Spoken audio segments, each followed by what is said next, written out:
Villanova will be looking to advance to the Elite Eight with a victory over number 5 West Virginia in the East Region Friday in Boston. The No. 1 seed Wildcats 32-4 had little trouble defeating No. 16 Radford 87-61 in the first round and number 9 Alabama 81-58 in the second round in Pittsburgh. As a result, they're moving on to the Sweet 16 for the sixth time in Coach Jay Wright's tenure on the main line and the second time in the last 3 years. The number 5 Mountaineers, 26-10, advanced by routing in-state rival and number 13 seed Marshall 94-71 Sunday night in San Diego. This is officially Villanova's 11th appearance in the Sweet 16. The NCAA began officially keeping track of this when the field expanded to 32 teams in 1975. 2 years ago in 2016, the Wildcats went on to win the national championship. Villanova is fully aware of the challenge that West Virginia presents with its pressing defense and tenacious style. The pressure they bring with all the guys they play, it's 40 minutes of pressure, Villanova guard Phil Booth said. They're a very physical team, they're quick, athletic and play so fast-paced. They have one of the most rare styles of play in all of college basketball. The preparation for that is going to be big for us. The Wildcats have been red-hot with their shooting, dropping in 17 shots from beyond the three-point arc against Alabama and 14 against Radford. Their two-game total of 31 threes in the first 2 rounds is the highest total since Loyola Marymount had 32 in 1990. To advance in this round, the Wildcats must break West Virginia's daunting press.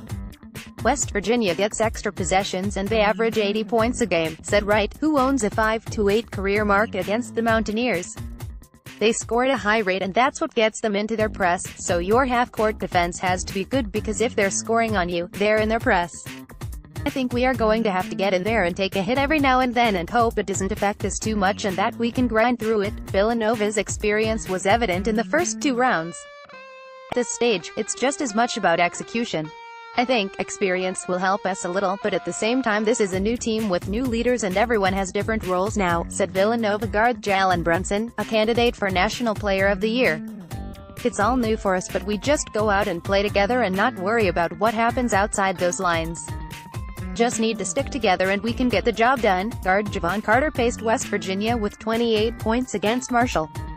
Lamont West scored 18 points off the bench and the Mountaineers' defense forced 18 turnovers by Marshall, which seemed to be overwhelmed. West Virginia advanced to the Sweet 16 for the second consecutive year. "We're just happy to keep playing," Carter told reporters. "This is March. This is what we came to do. We don't just want to go to the Sweet 16, we want to win it all, go back, prepare for Villanova, watch a lot of film, and get ready for the next game." Carter is the biggest key for West Virginia and he became the first player since Georgetown's Allen Iverson to score 28 points to go along with at least 5 steals and 5 assists in an NCAA tournament game. "That's typical," West Virginia coach Bob Huggins told reporters of Carter. "That's why he was the National Defensive Player of the Year a year ago and probably will be this year. He shattered our steals record both in the season and career. He's had a phenomenal career. You have to understand how hard he works to appreciate Javon Carter. He's the hardest working guy, the first thing I've ever had." Huggins is 13-8 all-time in the NCAA tournament at West Virginia.